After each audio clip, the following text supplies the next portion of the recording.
Setiap hari pukul 8 waktu Indonesia Barat. Dengarkan hanya di Pro 1 RRI Palembang.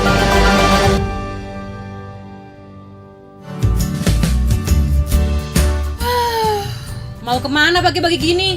Mau donor darah. Kamu nggak takut? Ya ngapain takut kali? Justru kan aku tambah sehat kalau rutin donor darah. Kok bisa? Diambil darahnya kok jadi sehat? Ngaco ya kamu? Yang ngaco itu kamu. Kamu tahu nggak? Fungsi donor darah itu banyak. Salah satunya bisa membakar kalori, menurunkan resiko kanker, dan lain sebagainya. Terus juga, kalau kita donor darah, kita juga bisa membantu sesama kita. Karena setetes darah kita itu berarti untuk mereka yang membutuhkan. Oh gitu. Aku ikut donor bareng deh. Tunggu bentar ya, aku ganti baju dulu. Mandi.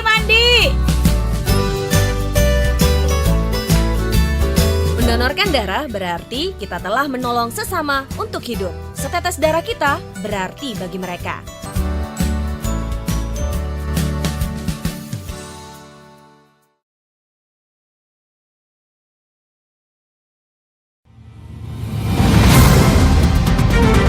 Segera Anda ikuti Dialog Palembang pagi ini.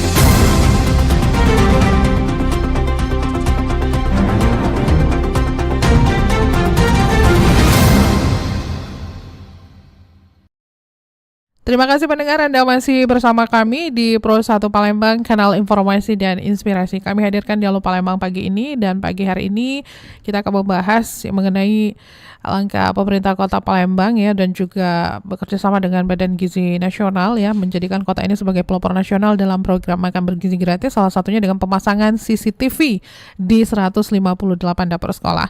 Nah, sebagai pelaksana teknis program dapur MBG ya, BGN dan juga KPPG serta Pemkot Palembang pasti memiliki peran penting dalam memastikan bahwa makanan yang diberikan kepada siswa itu tidak hanya bergizi, tetapi juga aman dan layak konsumsi. Untuk itulah kami ingin mengajak Anda untuk mendengarkan langsung ya beberapa pandangan dan juga pengalaman dari narasumber kita terkait nanti pelaksanaan program ini seperti apa, termasuk juga bagaimana pengaruh pemasangan CCTV ini terhadap operasional dapur, pengawasan dan juga kualitas layanan. Sudah hadir di studio Pro 1 Palembang di pagi hari ini. Saya sapa terlebih dahulu. Sudah hadir Kepala Regional Sumsel BGN, ada Mbak Diana Putri. Selamat pagi, Ibu Diana Putri. Selamat pagi, Bu. Ini kayaknya kurang nyaman ya duduknya kayak gitu. Oke. Lancar ya perjalanan ke sini, alhamdulillah ya. Alhamdulillah lancar walaupun macet ya pagi-pagi. Oh, karena macet ya. Oke, nggak apa-apa lah ya. Itu menguji kesabaran kita pagi-pagi. Selanjutnya juga ada Pak Darovan SH, Kasubag TU KPPG Palembang. Selamat pagi Pak Darovan. Ya, selamat pagi. Assalamualaikum. Waalaikumsalam warahmatullahi wabarakatuh. Dan satu lagi ada Dr. Deriansyah Putra Jaya SPMSI, pengamat publik dari Universitas Taman Siswa Palembang. Selamat pagi Pak Deri. Selamat pagi Mbak Tata. Sudah berkumpul ya bertiga ya, udah lengkap ya.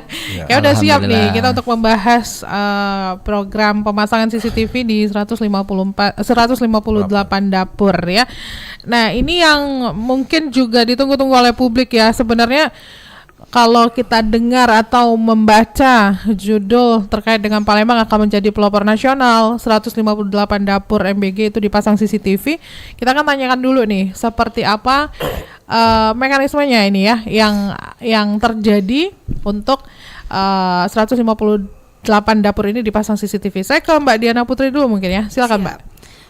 Jadi untuk seluruh SPPG atau Satuan Pelayanan Pemenuhan Gizi di mana merupakan dapur untuk memproduksi makan bergizi gratis, program utama dari Bapak Presiden Prabowo Subianto. Jadi setiap SPPG tersebut wajib ya Bu, wajib hukumnya untuk memasang CCTV. CCTV itu sebenarnya difungsikan untuk memonitor seluruh aktivitas atau kegiatan yang ada di SPPG supaya terpantau dan kita bisa cross check apabila kemungkinan ada terjadi kejadian-kejadian yang tidak kita inginkan seperti itu, yang nantinya CCTV tersebut nanti akan di-connecting ke pusat langsung, jadi nanti akan terpantau di BGN pusat seperti itu. Oh, jadi 158 ini nanti langsung ke BGN pusat? Siap. Jadi untuk saat ini mungkin sedang cari Mm-mm. mungkin akan di mekanismenya Mekanisme seperti seperti apa, nanti Uh-uh. akan mungkin selanjutnya kita tinggal menunggu saja. Saat ini mungkin kita ditugaskan untuk mewajibkan seluruh SPPG tersebut memasang CCTV-nya. Oke, berarti dasar pertimbangan Pemkot melalui BGN untuk memasang CCTV di seluruh dapur MBG ini untuk mengontrol ya, mengawasi begitu ya, bagaimana proses mulai dari penyiapan MBG ini sampai dengan nanti disampaikan begitu ya ke Siap. sekolah-sekolah ya. Sampai didistribusikan. Oh ya, sampai didistribusikan ke sekolah-sekolah. Baiklah kalau begitu. Dan jangan lupa juga pendengarnya untuk Anda, silakan saja nanti bergabung bersama kami di 0711369977, bisa juga melalui WhatsApp di 082179279090 dan juga aplikasi RRI Digital.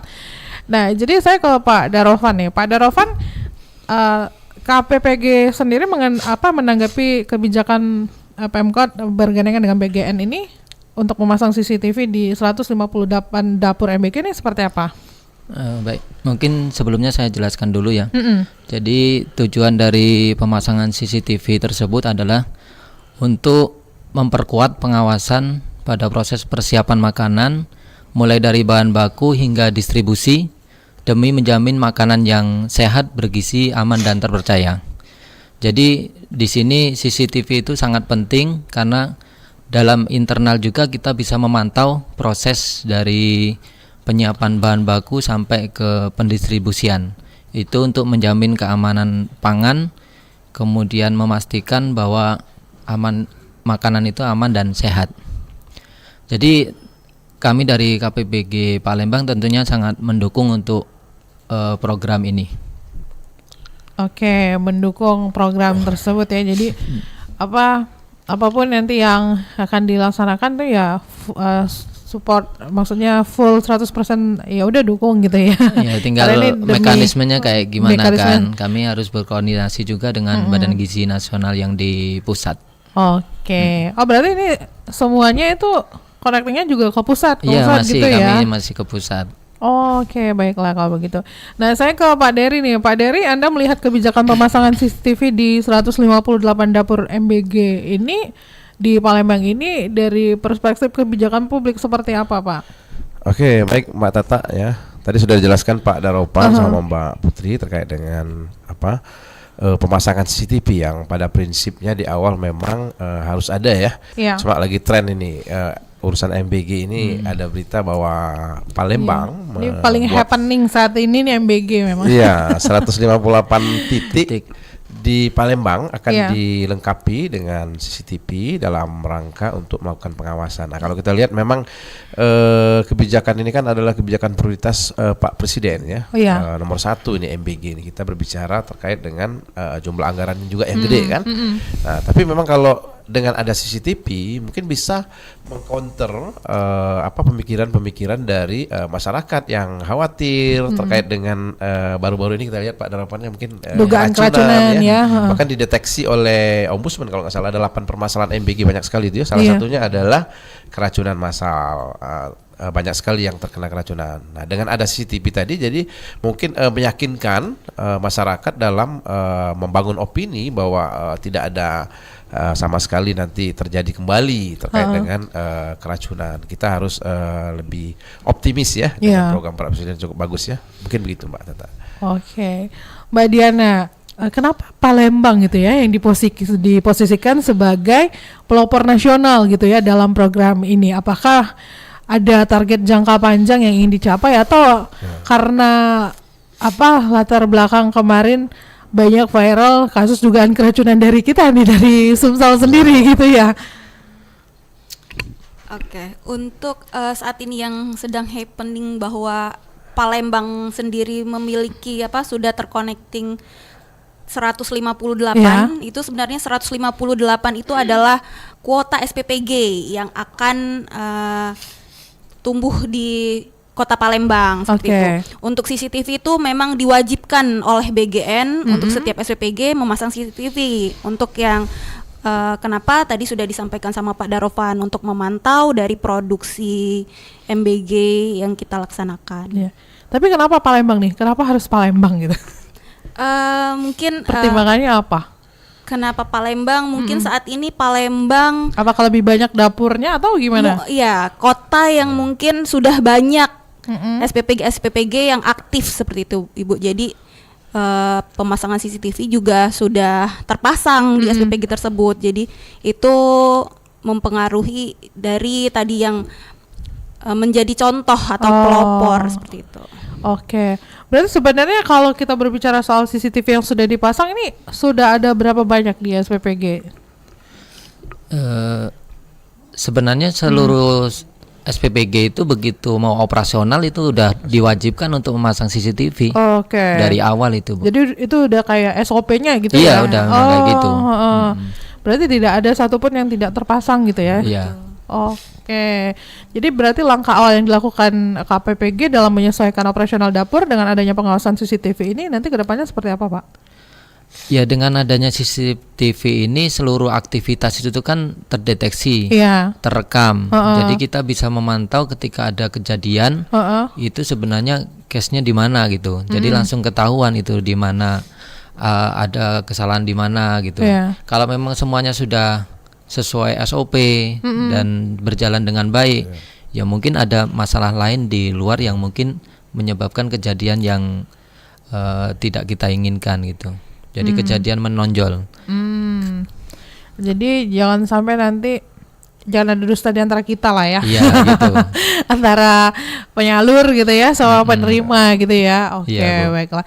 Nah, jangan lupa pendengar silakan bergabung bersama kami di 0711369977 082179279090 atau bisa langsung ke aplikasi RRI Digital dan juga akun YouTube RRI Pro 1 Palembang. Saya bacakan dulu nih ada live chat yang udah masuk di akun YouTube RRI Pro 1 Palembang. Ada Pak Yuliantoni. Assalamualaikum warahmatullahi wabarakatuh. Kenapa baru sekarang ada CCTV yang harus dipasang? Kenapa pas awalnya MBG dibuka oleh Presiden biar tidak ada lagi kasus terjadi buat anak-anak sekolah? Ya, silakan dijawab mungkin dari KPPG atau BGN. Siap, terima kasih pertanyaannya Bapak. Mungkin untuk CCTV itu Bu, sebenarnya sebelum SPPG itu Sudah ada ya, Mbak ya? aktif atau beroperasional itu kita kan melakukan verifikasi. Jadi itu wajib ada di setiap SPPG seperti itu, 12 titik setiap SPPG. Oke, berarti nggak ada yang baru sekarang ada CCTV yang harus dipasang begitu ya? Iya, Nggak jadi ada. nggak ada. Jadi itu awal sebelum operasional sudah ada. Itu udah diwajibkan itu, Bu. wajib. Udah diwajibkan ya. Mungkin ini karena baru terpublikasi yang menjadi pelopor nasional itu saja begitu ya Pak Darovan dan juga Bu Diana ya dan Pak Dery ya. Oke, baiklah kalau begitu. Nah, saya ke Pak Dery nih. Tapi Pak Dery, kalau kita melihat dengan pemasangan CCTV ini ya, apa saja sih potensi manfaat dari pemasangan CCTV di dapur MBG ini? Kalau misalkan kita tinjau dari aspek mungkin transparansi dan juga pengawasannya gitu. Iya, cukup bagus ya. Memang biasanya kalau baru mulai operasional rata-rata di skala kecil usaha aja udah pasti ada CCTV. Iya. Apalagi proyek ini punya Pak Presiden ya, dengan anggaran yang fantastis cukup besar ya. 71 triliun ya di 2025 dan 2026 akan naik 300 triliun ya kalau nggak salah ya. Nah, jadi memang CCTV ini adalah suatu alat untuk melihat mekanisme yang berjalan ya sesuai dengan standar aturan. Tapi jangan lupa juga kita perlunya ada integritas dari sumber daya manusianya ya atau pelaksana di SPPG supaya memang benar-benar real, karena ini terkait dan berbicara dengan Indonesia Emas 2045. Bagaimana kita akan menciptakan gizi yang baik ya, orang masyarakat yang cerdas sesuai dengan bonus demografi yang akan kita dapatkan. Jadi maksudnya CCTV sangat penting dan tidak lupa dari integritas dari pelaksana makanan bergizi gratis. Nah, karena kita lihat kan yang agak menarik Mbak Tata itu terkait dengan budget anggaran proporsinya ya. Mungkin ada ketidaksesuaian dengan bahan baku sehingga kayak ayamnya dibagi dua gitu ya. Kata orang ya, bukan kalau saya juga belum melihat kan. Ya, mungkin ada dari sisi penganggaran. Karena penganggaran itu misalnya diefisiensikan atau mungkin dihematkan segala macam ya sehingga terjadi masalah-masalah yang tidak diinginkan. Seperti itu Mbak Tata. Oh, baik. Mudah-mudahan ya memang ke depan yang ya seperti balik ke tujuan awal ya. Ini kan untuk mengawasi jadi tidak ada kejadian-kejadian yang tidak diinginkan ke depannya ya. Iya. Ya, saya ingatkan kembali bagi Anda yang ingin bergabung silakan saja di 0711369977, 082179279090, bisa juga melalui aplikasi RRI Digital atau ke akun YouTube RRI Pro 1 Palembang ya. Sudah ada pendengar yang bergabung sepertinya. Halo, selamat pagi. Selamat pagi, Assalamualaikum. Waalaikumsalam. Sama Pak Ahmad. Assalamualaikum Pak Ibu narasumber. Ini tentang masalah MBG ya Pak ya. Nah, sudah pada tahu bahwa MBG itu sekarang penuh dengan permasalahan. Apalagi di daerah kami di Jawa Barat, Bandung Timur, Bandung Barat kan paling terparah. Saya langsung Pak pernah meninjau ke rumah sakit. Wah, ngeri, penuh rumah sakit tertampung. Belum daerah yang lain. Di Garut juga Pak. Jadi sebeginilah kenapa gitu kan pengawasan yang kan memang program bisa segini, tapi kenyataan apakah ini ada muatan politik atau memang mencari keuntungan atau bagaimana? Saya kira begini, bahkan di lingkungan siapa di sini ada sekolah Madrasah Ibtidaiyah, Sanawiyah dan Aliyah di dekat, tapi belum tersentuh masalah MBG. Tapi kebanyakan orang tua menolak. Masalah kenapa demikian? Takut di rumah juga terpasang terjijikan. Nah, begini Pak, ini program bukan biaya sedikit. Bahkan ibu rumah tangga Pak sampai dikaitkan gara-gara ada MBG harga bahan pokok jadi naik. Nah, itu dikaitkan ke sana kan. Memang betul. Ini juga kan dari rakyat juga kan, dari pajak, dari sebagainya. Itu kan bukan dari pemerintah tapi dari rakyat. Nah, secara pribadi Pak, saya lebih setuju dialihkan ke hasil positif daripada MBG kebagian kesini pesimis akan menjalankan yang tetap akan penuh dengan permasalahan. Karena di sini kan banyak muatan politik. Sekarang diawasi dengan TNI Polri bukan menguasai keamanan, bukan masalah MBG, bukan masalahnya, tapi kan yang ahlinya, tapi kan TNI Polri yang mengawasinya, bukan seperti itu. Kata saya, maafnya. Itulah mungkin. Jadi sekali lagi saya tidak termasuk masyarakat yang tidak setuju MBG, lebih baik dialihkan ke hal yang positif. Nah, terima kasih. Assalamualaikum. Waalaikumsalam warahmatullahi wabarakatuh. Waalaikumsalam. Itu saran ya dari Pak Ahmad Irwan ya. Dia menyampaikan sarannya supaya mungkin bisa dialihkan ke program yang lain begitu ya. Mau ditanggapi ketiga narasumber? Ya. Silakan Pak. Ayo, Pak. Baik. Jadi untuk pengalihan program ya. Karena ini memang program nasional Bapak Presiden Prabowo ini memang program prioritas, jadi makan bergizi gratis ini tujuannya sebenarnya ada untuk mengurangi angka stunting, kemudian angka kecukupan gizi, dan untuk Indonesia Emas 2024. Jadi tujuannya ini adalah jangka panjang.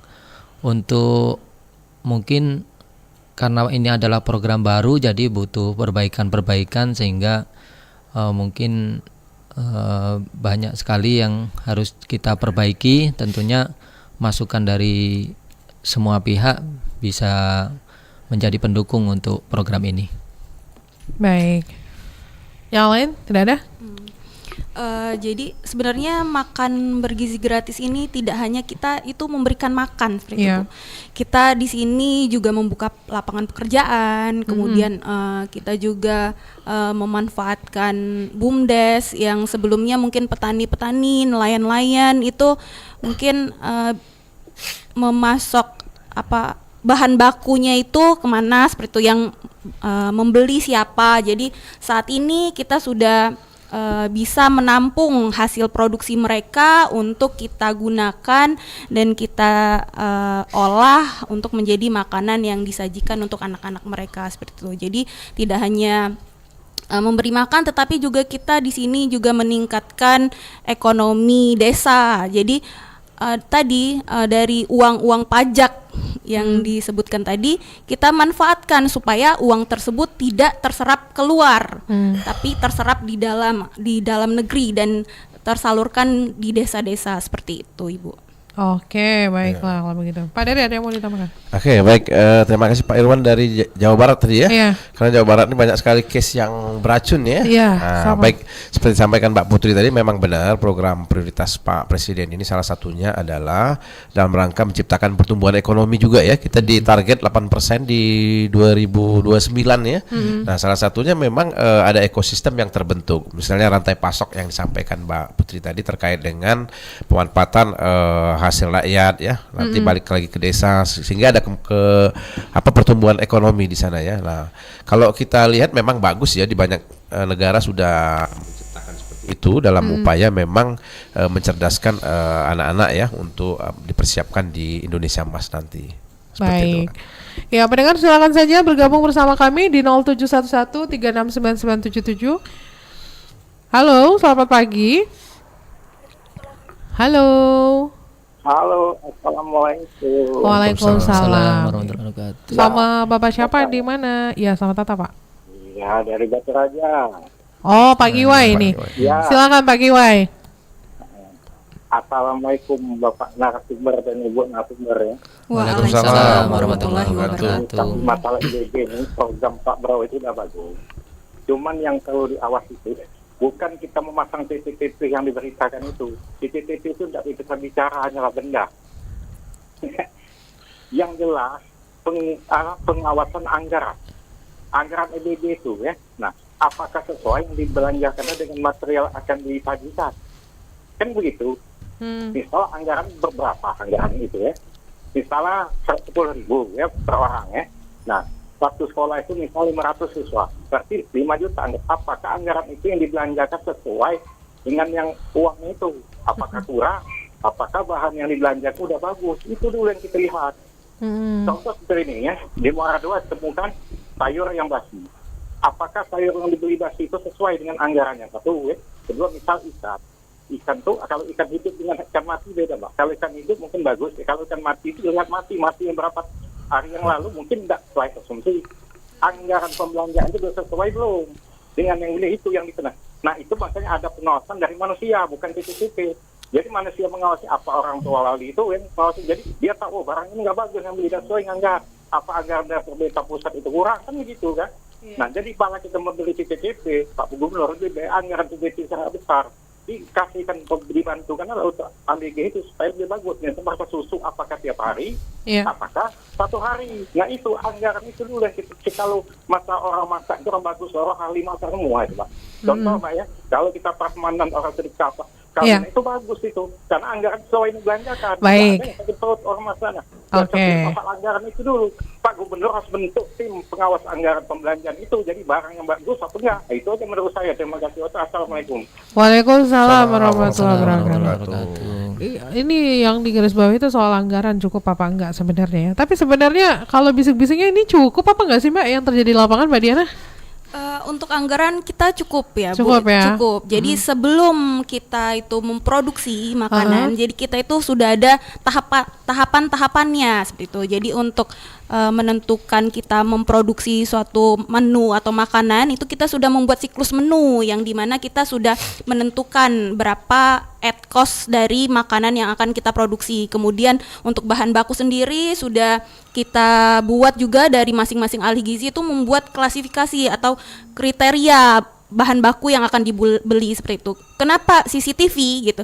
Tadi kita harus berintegritas antara pikiran, hati dan ucapan itu selaras sesuai. Jadi CCTV ini bisa membuktikan apa yang kita ucapkan itu benar nggak yang ada di lapangan seperti itu. Oke, ya. Itu tadi ya. Jadi jangan ada dusta di antara kita tadi itu betul. makanya dipasang CCTV sebanyak-banyaknya begitu ya. Baik, dan terkoneksinya nanti ke pusat begitu ya. Kita ke pendengar kembali, ada pendengar yang bergabung. Selamat pagi. Selamat pagi Mbak Tata. Sama Pagi. siapa di mana? Sama Bu Mira di Kenten. Bu Mira di Kenten, silakan Bu. Selamat pagi. Mungkin ini sekedar masukan aja sih untuk pemasangan CCTV MBG. Nah ini jangan sampai nanti pemantauan untuk CCTV sendiri pada saat sudah ada kasus, misal ada keracunan di mana atau apalah. Yang jadi permasalahan kan CCTV itu kan gunanya bukan hanya setelah kejadian, tapi di minimal ya sebelum kejadian kita juga harus memantau CCTV biar mengurangi dampak dari kayak keracunan dan lain-lain. Itu aja sih. Terima kasih Mbak Tata. Baik, sama-sama Bu Mira di Kenten ya. Nah, ini saran juga nih ya. Ya kalau misalkan masyarakat punya saran-saran seperti ini kan berarti menunjukkan bahwa masyarakat itu sangat mendukung ya, aware ya. Mbak Diana, Pak Darovan, Pak Dery, ada yang mau ditanggapi? Jadi untuk CCTV tadi benar sih, untuk memantau itu kita ada kepala SPPG di setiap SPPG. Jadi kan nggak mungkin kita muter-muter gitu. Mbak jadi Diana sendiri nggak mungkin kayak gitu ya. Jadi kita memantau nih. Jadi benar sebelum terjadi kejadian kita harus pantau apakah para relawan menggunakan APD dengan baik dan benar seperti itu untuk menjaga kualitas yang kita produksi agar aman seperti itu, Bu. Oh, berarti termasuk kebersihan di tempat menerima itu juga ya, dipantau juga ya. Tapi jangan sampai nanti dari kita aman-aman aja, pas di sana ya malah yang ya masuk apalah benda-benda asing segala macam gitu ya. Baik, kalau begitu 0711369977, 082179279090, Anda masih bisa bergabung bersama kami pendengar ya. Berarti pembahasan CCTV ini Pak Darovan ini juga berdampak langsung ya pada cara kerja tim dapur atau proses pemenuhan gizi seperti yang disampaikan tadi ya. Iya, Bu. Jadi pemasangan CCTV ini adalah tambahan untuk perangkat dari pengawasan itu. Iya. Tapi secara SDM kita ada tim, memang ada orang yang memang benar-benar mengawasi, termasuk kepala SPPG, kemudian ada nanti Karek dan kami juga turun langsung ke dapur-dapur itu untuk mengawasi secara langsung bagaimana operasional dapur itu berjalan dengan baik. Jadi CCTV ini hanya tambahan untuk persyaratan atau dukungan untuk pengawasan itu sendiri. Oke. Berarti tidak ada perubahan signifikan apa dari sisi kebersihan, efisiensi atau mungkin kualitas layanan sejak adanya pengawasan CCTV yang 158 ini? Ya, sebenarnya kan CCTV memang sudah dipasang dari awal ya. Jadi itu tuh perangkat memang untuk memperkuat pengawasan itu sendiri. Jadi untuk kinerjanya juga harus tetap kita pantau secara ini. Tapi ada memang pengawasan itu memang terus berjalan, Bu. Oh ya. Oke, ya karena tadi sudah dijelaskan sebenarnya CCTV memang sudah ada sejak dulu, jadi mungkin ya teknisnya juga nggak akan ada yang berubah ya. Kalau memang toh dari awalnya memang dapur ini menyediakan memang sesuai dengan SOP, juga kenapa harus ada yang berubah gitu ya? Toh juga nggak ada SOP yang bertambah juga kan, Mbak Diana, Bu Diana dan juga Pak Darovan ya? Jadi untuk saat ini mungkin untuk SPPG yang baru beroperasional gitu. Jadi kan kita memproduksi kurang lebih 3.000 ya, Bu. Jadi memproduksi dalam skala besar. Nah, ini untuk saran dari kami itu untuk SPP baru agar memproduksinya secara bertahap seperti itu supaya mereka memahami dulu bagaimana mekanisme kerja memproduksi makanan banyak itu. Jadi tidak langsung memproduksi dalam skala banyak 3.000 tapi bisa bertahap 500, 1.000 dalam waktu seminggu seperti itu. Jadi tidak ada kejadian-kejadian yang tidak kita inginkan. Jadi belajar dulu memahami, membentuk pola kerja dulu. Oke, baiklah. Tapi merekrut SPPG ini bagian juga KPPG turun langsung apa gimana sih?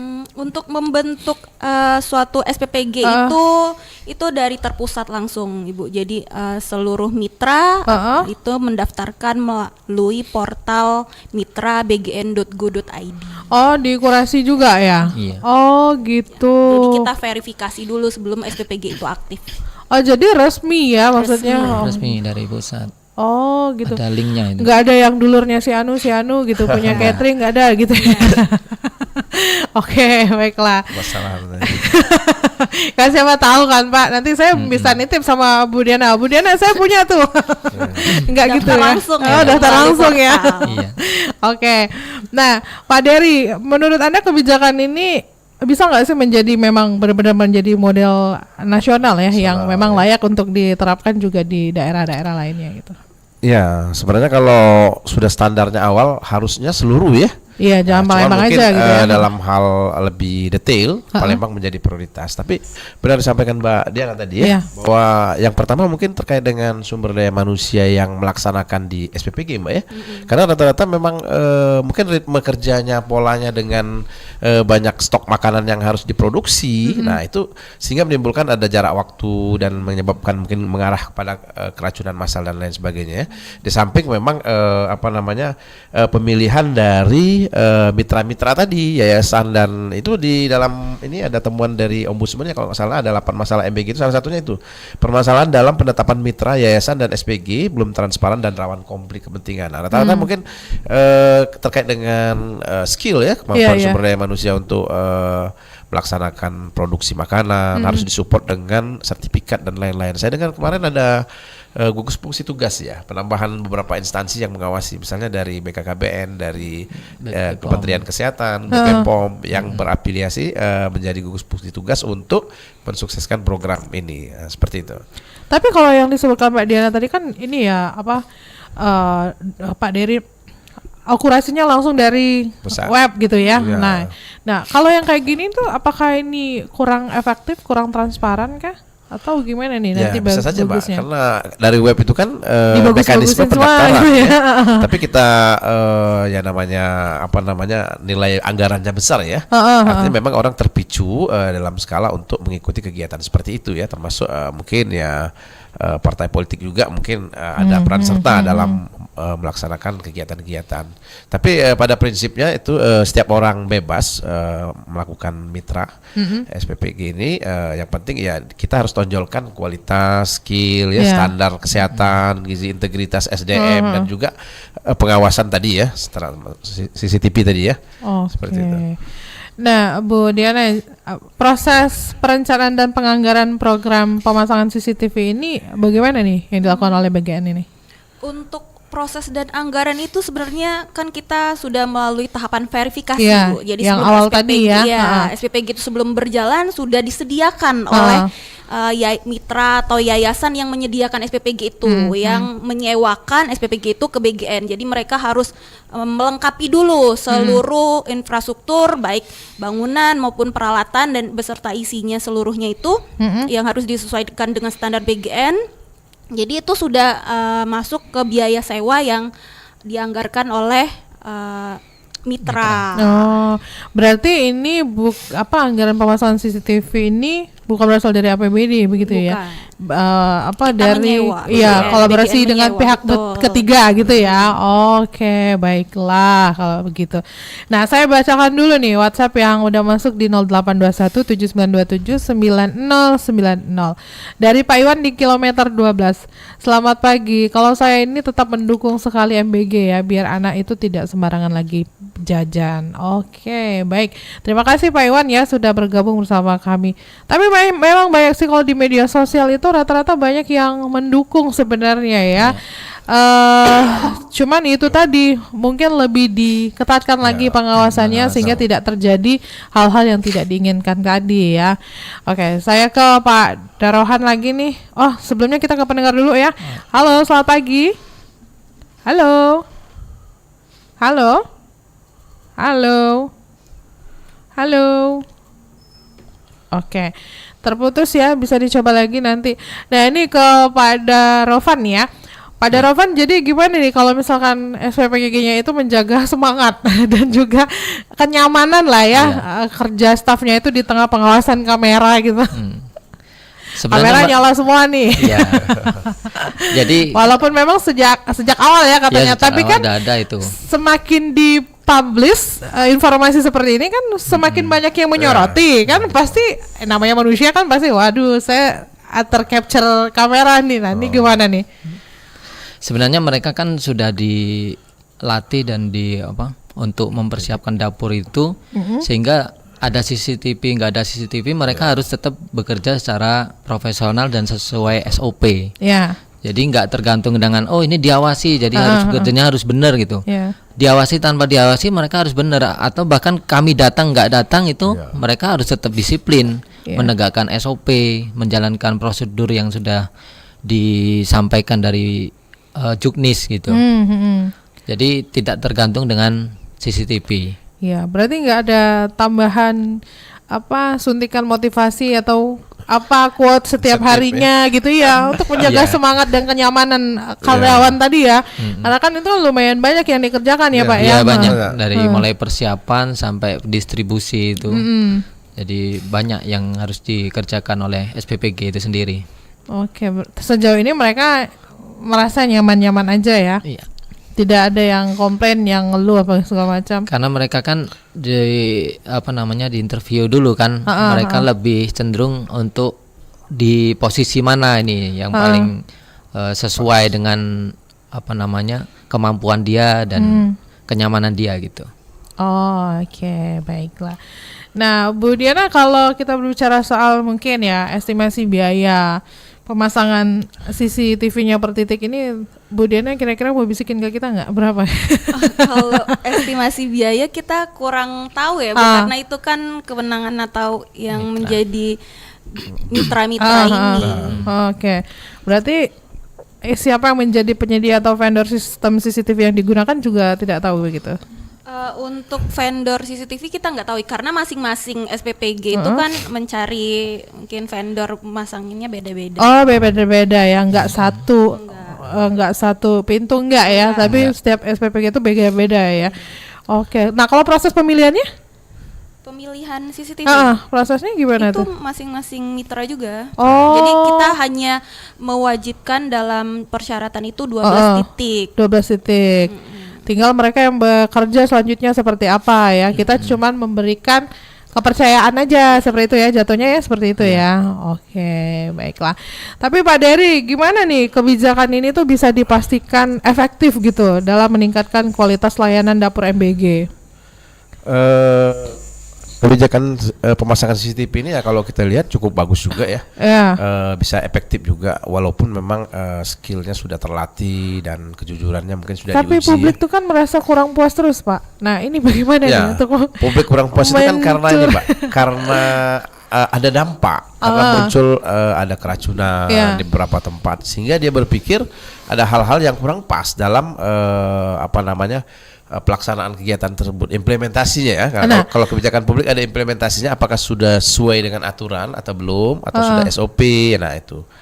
Oke, berhubung Pak Dery udah ngomong implementasi tadi ya, jadi yang menjadi tantangan implementasi yang mungkin ya dihadapi dalam pengawasan menggunakan CCTV di lingkungan seperti dapur ini, kayak gimana nih Pak?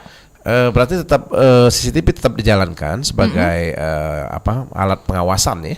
Tapi kita harus lakukan penguatan terhadap pelaksanaan implementasi dari kebijakan tersebut. Misalnya dari mungkin sering dievaluasi, sering bisa saja dikasih spirit ya, karena memproduksi makanan ini terkait dengan kemanusiaan, Mbak.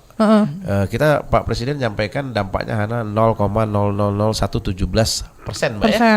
Nah, tapi kalau kita lihat orang yang sakit, satu orang masuk rumah sakit kan ada unsur kemanusiaan dan takut ya, masyarakat rata-rata was-was, takut dan bisa saja tidak mau. Nah, bahkan saya cerita juga ada yang ngambil saja makanannya, nggak dimakan, Mbak, terus dibawa pulang, nggak dimakan. Nah, ada seperti itu. Sangat disayangkan sekali kalau misalnya memang tidak terabsorb langsung oleh masyarakat ya, karena itu kan program bergizi ya, bergizi nasional ya, bergizi gratis seperti itu.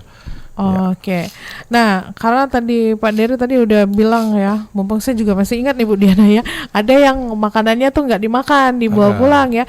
Apakah dari setiap kejadian yang sudah ini gitu ya, tadi memang sama-sama baru begitu kan ya, penerima dan juga pemerintah meluncurkan ini kan, apakah memang ke depan akan ada evaluasi gitu Bu Diana, yang misalnya memang mau nggak mau siswa harus makan di tempat atau gimana nih Bu Diana?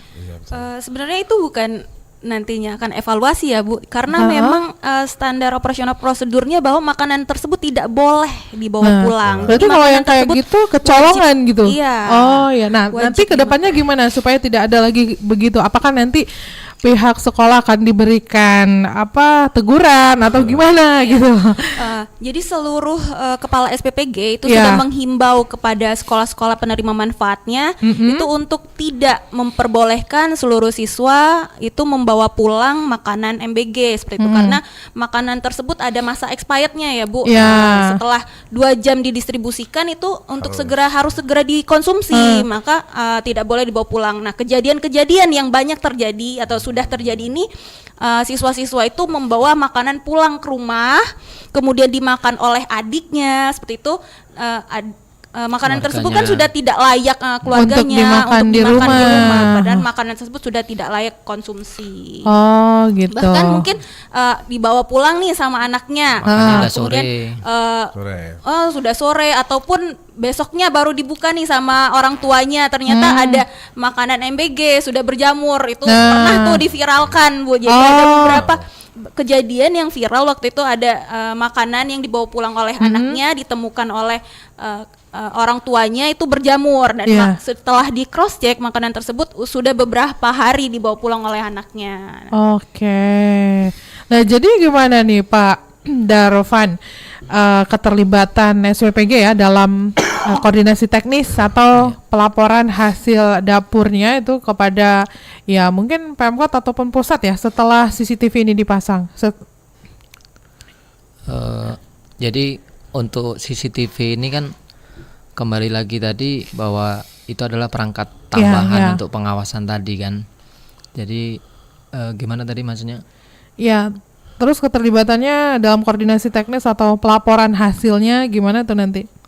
Oh, untuk pelaporan kan nanti ke depan tuh memang CCTV ini akan diprogramkan untuk terkoneksi ke pusat gitu. Jadi langsung dipantau oleh pusat. Jadi kami di daerah ini memastikan bahwa CCTV itu memang aktif dan terhubung gitu. Ya, yang di daerah ya khusus mengawasi ya jalannya saja. Nanti tuh haknya pusat, dia mau memonitor yang mana mana begitu ya, random aja. Oke, baiklah kalau begitu. Saya bacakan dulu WhatsApp yang udah masuk lagi di 082179279090. Tidak disebutkan namanya, dari 08127314 sekian. Selamat pagi, narasumber saya ingin bertanya kepada pihak BGN nih. Apakah semua CCTV ini terkoneksi ke pusat pemantauan tertentu dan siapa sebenarnya yang bertanggung jawab mengawasinya? Silakan Bu Diana. Siap. Untuk saat ini sedang diatur mekanismenya agar terconnecting di pusat seperti itu Bu. Dalam pengaturannya masih. Iya, betul. Untuk di SPPG sendiri itu ada kepala SPPG yang memantau prosedur atau proses penyelenggaraan makanan ini. Kenapa ada CCTV? Itu untuk melihat tadi implementasi. Apakah sebelumnya kan relawan-relawan ini kan sudah kita latih pelatihan penjamah makanan. Apakah mereka itu mengimplementasikan apa yang sudah mereka dapatkan, ilmu-ilmu ini seperti tadi penggunaan SOP, standar operasional, mungkin dari toilet harus ke mencuci tangan terlebih dahulu untuk kemudian melaksanakan betul. Apakah mereka apa tadi kalau misalnya kita bilang kamu waktu kejadian ini kamu menggunakan APD apa enggak? Dia ngomongnya iya aja kan Bu, itu tadi. Tapi padahal kenyataan enggak. Kita bisa cross check langsung di CCTV itu membantu kita. Oke, berarti SPPG tuh diberi akses untuk mengevaluasi hasil rekaman CCTV juga ya?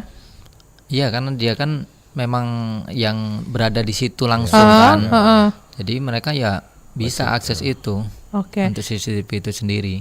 Tapi Pak Darvan, selain CCTV yang disebut-sebut ini yang sedang diatur mekanismenya dan segala macamnya ini, apakah SPPG juga memiliki sistem pengawasan internal sendiri untuk menjamin kualitas layanan dapur ini? Ya, seperti yang disampaikan oleh Ibu Diana tadi kan, bahwa SPPG itu ada kepala SPPG. Dia ini kepala SPPG ini bertanggung jawab seluruh kegiatan yang ada di SPPG itu sendiri, dari mulai persiapan, kebersihan, termasuk SOP, IPAL-nya dan segala macam, sampai ke distribusi dan memastikan bahwa MBG ini sampai kepada penerima manfaat. Berarti Bu Diana, koordinasi antara BGN dengan SPPG dan Dinas Pendidikan ini seperti apa nih yang harus diketahui oleh publik gitu ya. Siap. Biar publik nggak menerka-nerka gitu. Betul. Jadi kita juga komunikasi dan koordinasi terus ya dengan Dinas Pendidikan terkait penerima manfaat yang kita layani. Jadi kita juga laporan sekolah-sekolah mana yang sudah kita berikan manfaat MBG ini. Kemudian untuk kepala SPPG itu di bawah naungan kita. Jadi apabila kepala SPPG ini tidak melaksanakan pemantauan dengan baik dan benar di setiap SPPG, maka itu juga akan menjadi evaluasi dan nanti mungkin ada teguran dari KPPG seperti itu, Ibu. Kita juga ada namanya Tawasker, di mana kita juga ada pemantauan dan pengawasan terkait infrastruktur, peralatan maupun lainnya seperti itu. Jadi bisa langsung laporan di Tawasker tersebut. Oh, oke. Berarti laporannya setiap ada kejadian? Setiap ada kejadian dan itu juga ada rapor setiap bulan. Jadi jadi setiap rapor itu gimana ya? Rapor itu untuk menilai nilai SPPG ini apa saja yang sudah ada, apa saja yang belum. Jadi setiap bulan gitu kita ada rapornya. Berarti menilai SPPG dan juga mitra pastinya ya? Betul. Oke. Ada tidak yang tadinya bekerja sama akhirnya diputus kerjasamanya karena ternyata berjalannya waktu dia tidak melakukan apa yang sudah sesuai dengan kesepakatan di awal? Siap.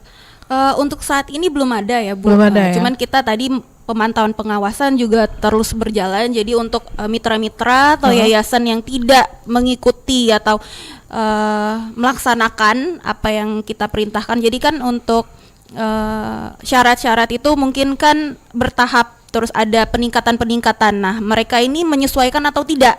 Nah, seperti itu. Apabila mungkin mereka tidak menyesuaikan, mungkin akan ada teguran dari kami sebelum SPPG itu ditutup. Oh, gitu. Oke, baiklah. Tapi Pak Dery, sebenarnya kalau kita bicara soal CCTV ini ya, ada tidak potensi pelanggaran privasi gitu Pak dalam kebijakan pemasangan CCTV ini? Iya, terkait CCTV ya. Memang tujuannya baik ya. Ya kalau gunanya yang akan mengevaluasi kepala SPPG ya Mas ya. Kepala SPPG ya, itu tentu tujuannya baik ya untuk melihat perkembangan progres selama seminggu, sebulan ya, per 3 bulan, 6 bulan. Nah itu tujuannya memang demi kebaikan ya, demi kebaikan untuk pelaksanaan makan bergizi gratis ini ya. Nah terkait dengan privacy mungkin kalau kita lihat ya cukup baik ya untuk menentukan kualitas standar gizi ya. Jadi tidak petugasnya tidak akal-akalan lah seperti itu ya. Jadi memang dia bekerja sesuai dengan SOP yang ada dan memang mengawasi. Di samping memang pengawasan langsung dari kepala ya. Itu tidak bisa lepas karena beda alat yang mengawasi dengan orang langsung. Tapi kalau orang langsung mungkin bisa ada penekanan secara psikologisnya dan lebih dikasih motivasi, dikasih knowledge, pengetahuan ya. Nah, tapi kalau dengan alat ini ya dia cuma kita lihat rekam saja. Mungkin di orang yang melaksanakannya ada kendala kita nggak tahu kan. Misalnya dia lagi kurang sehat badan Mbak misalnya kan. Nah tapi kalau di kaitan dengan kepala SPG mungkin dia bisa coba istirahat sebentar atau diganti dengan yang lain seperti itu kan. Nah seperti itu Mbak. Oke, berarti pemasangan CCTV ini cukup lah ya, baik, ya untuk menjamin akuntabilitas dan efisiensi program dapur ini ya. Oke, baiklah kalau begitu saya ke Bu Diana lagi nih. Bu Diana, sistem penyimpanan data rekaman CCTV itu berapa lama disimpan? Atau siapa saja juga yang memiliki aksesnya gitu ya? Ya, jadi untuk CCTV itu kan kita bisa save ya Bu. Jadi ada rekamannya, mungkin nanti setiap SPPG itu mungkin menyediakan link drive untuk meng-save rekaman-rekaman per tanggal berapa. Jadi kita bisa cross-check CCTV apabila kejadian-kejadian tanggal berapa kita itu bisa melihat. Dan mekanisme yang siapapun yang bisa mengakses ini masih digodok lagi atau sudah ada nih apakah memang BGN saja, SPPG saja gitu? Untuk yang bisa mengakses. Iya, rekaman CCTV ini. Itu kita akses CCTV itu awalnya dari kepala SPPG, nanti kepala SPPG ini membuat drive atau membuat link seperti itu yang bisa kita akses juga di KPPG ini seperti itu Bu. Mungkin nanti kan kita bisa save juga ke pusat seperti itu. Mungkin untuk mekanismenya itu Iya. sesuai kebutuhan yang di lapangan itu sebenarnya CCTV itu mau diambil untuk di bagian mananya gitu. Sesuai kebutuhan mungkin, Bu. Oh begitu ya, baiklah. Jadi sesuai kebutuhan dibolehkan saja gitu Iya, ya. Oke. Nah, Pak Dery, dampak sosial ya dari kebijakan ini terhadap para pekerja atau pengelola dapur ya, apakah memang bisa menimbulkan tekanan atau justru malah meningkatkan profesionalisme? Iya. Ya ada dua sisi yang harus kita ini ya analisa Pasti, ya begitu ya. Pasti ada dampak sosial dan psikologisnya, Mbak ya. Iya. Tapi kalau niatnya memang Makanya baik, saya tanya tadi kan sama Pak Darvan, Pak Iya. Darvan ada suntikan motivasi atau Iya. quote-quote Tapi seperti dijelaskan Pak Daropan tadi di awalnya kan sudah di interview ya Pak ya. udah Ya. interview Mana dulu. skill job desk-nya yang pas ya, Oke. kemudian yang bagian pengawas dan lain sebagainya ya. Oke. Nah, menurut saya sih sebenarnya tergantung niat orang itu bekerja ya. Nah. Salah satu dampak dari MBG ini adalah menciptakan lapangan pekerjaan. Mungkin Iya. banyak yang ini juga Mbak ya, yang pengangguran yang belum bekerja Akhirnya tapi bekerja ya. mendapat Iya. pekerjaan, dapat uang, dapat gaji. Nah, artinya dia lebih semangat harusnya. Dia lebih semangat dan lebih jujur, lebih memang fokus kepada kesehatan, sanitasi. Nah, sebenarnya tidak kalau menyikapi tidak terlalu berdampak secara sosial ya, karena CCTV ini memang bagian dari alat di mana-mana kan, di minimarket segala macam Iya. orang kerja kan ada CCTV Mbak ya. Iya. Tapi memang lagi-lagi mungkin para pekerja di SPPG itu mungkin dengan senang hati Mbak Iya. diawasi karena dia mendapatkan pekerjaan dan bisa berkontinu selama 5 tahun mungkin kan. Iya. Seperti itu. Oke. Tapi Pak Darovan, untuk sistem evaluasi kinerja ya masing-masing dapur saat ini yang dilakukan oleh SPPPG seperti apa saat ini Pak? Apa yang dievaluasi Pak dengan kejadian huru-hara yang selama ini kita lihat gitu ya? Iya. Jadi untuk evaluasi kinerja itu ya kita pantau dari hasil Ya. pekerjaan itu kan. Apakah memang sesuai prosedur yang sudah disampaikan, sesuai juknis, dan kita bisa lihat dari pemantauan itu. Kalau memang dengan berjalannya waktu kan kadang-kadang SOP ini melemah dalam menjalankan SOP. Iya. Nah, ini perlu pengawasan secara berkala. Ya. Jadi untuk menilai bahwa ini masih konsisten nggak untuk menegakkan SOP. Jadi itu dinilai dari situ untuk kinerja mereka. Oke. Ya jangan sampai nanti makin kesini makin merosot Iya, ya. gitu ya. Oke, baiklah.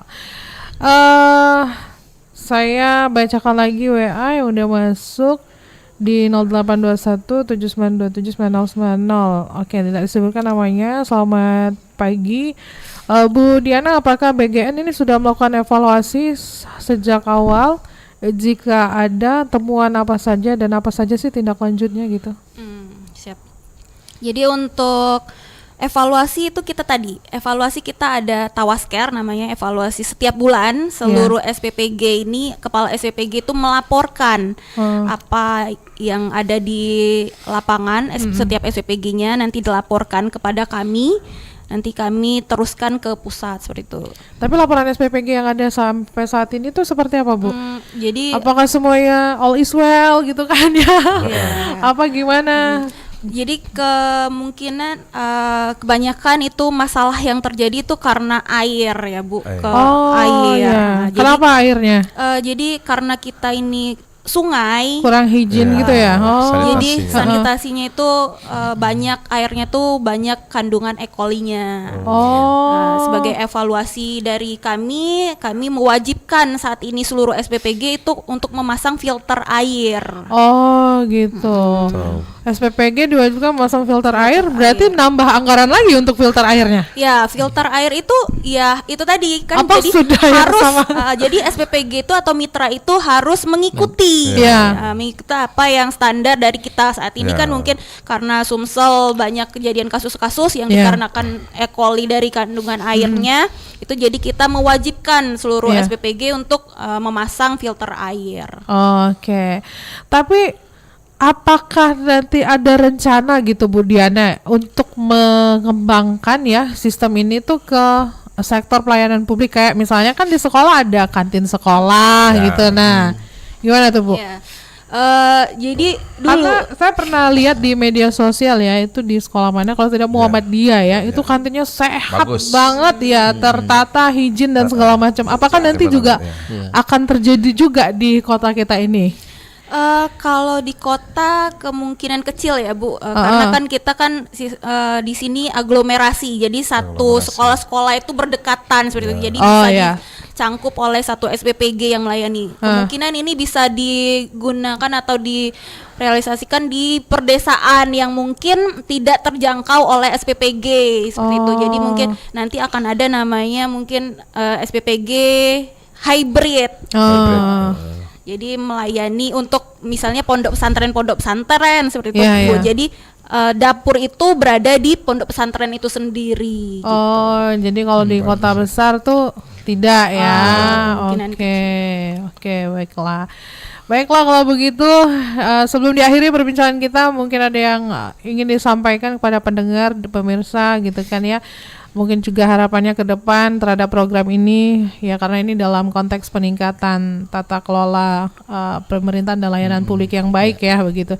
Silakan ya, saya mulai mungkin dari Bu Diana dulu ya, ladies first ya bapak-bapak. Silakan Bu Diana.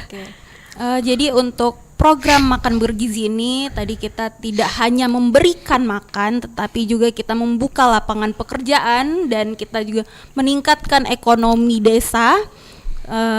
Serta kita juga untuk tadi CCTV ya Bu, CCTV itu tidak hanya memantau tetapi juga kita melihat apakah yang sudah kita sarankan, anjurkan SOP ini diterapkan oleh setiap relawan-relawan, dan mengingatkan juga kepada relawan bahwa kita ini tidak hanya memberikan makanan, kita juga memastikan makanan-makanan yang diharapkan diproduksi dari SPPG itu adalah makanan yang berkualitas dan bergizi pastinya.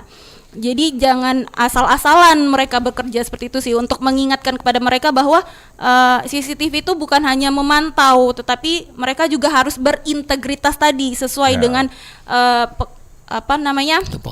tupoksinya seperti itu. Apa yang dia bekerja itu tidak hanya bekerja tetapi juga ibadah. Oke, Pak Dery silakan. Baik, closing statementnya ya Mbak ya. Baik, pagi ini saya ingin menyampaikan pada seluruh masyarakat Indonesia ya, bahwa program gizi gratis ini cukup baik. Di samping memang dalam rangka menciptakan pertumbuhan ekonomi, meningkatkan pendapatan dan memberikan kemandirian ekonomi di desa ya, juga akan mensupport sumber daya manusia yang cukup baik ya. Kita sangat berharap sekali anak-anak sekolah, begitu juga ibu hamil ya, itu harus bergizi, dan diharapkan di 2045 itu menjadi bonus demografi Indonesia Emas yang sangat produktif. Nah, dengan begitu maka Indonesia akan maju. Kita harus awasi bersama, kita akan dukung ya program-program makan bergizi gratis, dan memang dalam pelaksanaan proses program apalagi yang besar itu pasti ada kendala. Ini menjadi bahan evaluasi untuk memberikan penguatan dan kemajuan dari program tersebut. Terima kasih. Pak Derovan silakan. Baik, jadi kami dari KPPG Badan Gizi Nasional meminta kepada seluruh lapisan masyarakat untuk mendukung program makan bergizi gratis ini, karena ini adalah program mulia, yaitu memberikan makan kepada anak-anak kita, termasuk kepada balita, ibu hamil dan ibu menyusui. Jadi kami memohon untuk dukungan dari semua lapisan masyarakat dan membantu mengawasi dan memberikan masukan yang positif kepada kami. Mudah-mudahan program ini akan terus berjalan dengan baik dan tanpa kejadian seperti yang kita tidak inginkan yang sudah pernah terjadi gitu. Oke, baiklah. Jadi melalui dialog ini kita tuh semakin yakin ya, semakin memahami juga bahwa program pemasangan CCTV di 158 dapur MBG ini bukan hanya soal teknologi pengawasan saja, tapi juga memang bagian dari upaya membangun transparansi, akuntabilitas dan juga peningkatan layanan publik, khususnya memang dalam pemenuhan gizi anak-anak sekolah di Kota Palembang ya. Jadi sebagai kota pelopor nasional dalam program ini ya, semoga saja Palembang bisa menjadi contoh yang baik bagi daerah lain dalam mewujudkan pelayanan publik yang berkualitas dan berbasis dasar. bahasa berbasis data. Terima kasih kepada narasumber Ibu Diana Putri, Kepala Regional Sumsel BGN, Pak Darovan SH, Kasubag TU KPPG Palembang, serta Dr. Deriansyah Putrajaya SPMSI, pengamat kebijakan publik. Mudah-mudahan kita ketemu lagi di lain kesempatan dengan pembahasan yang berbeda ya. Sukses terus untuk program MBG kita semua ya. Selamat melanjutkan aktivitas kembali. Ketiga narasumber, Assalamualaikum warahmatullahi wabarakatuh. Waalaikumsalam warahmatullahi wabarakatuh. Pendengar, terima kasih untuk Anda yang sudah bergabung bersama kami. Demikian Dialog Palembang pagi ini, dan selanjutnya kami masih akan terus menemani Anda di sepanjang Palembang pagi ini, masih bersama saya Tata Edins. Baru saja Anda ikuti Dialog Palembang pagi ini.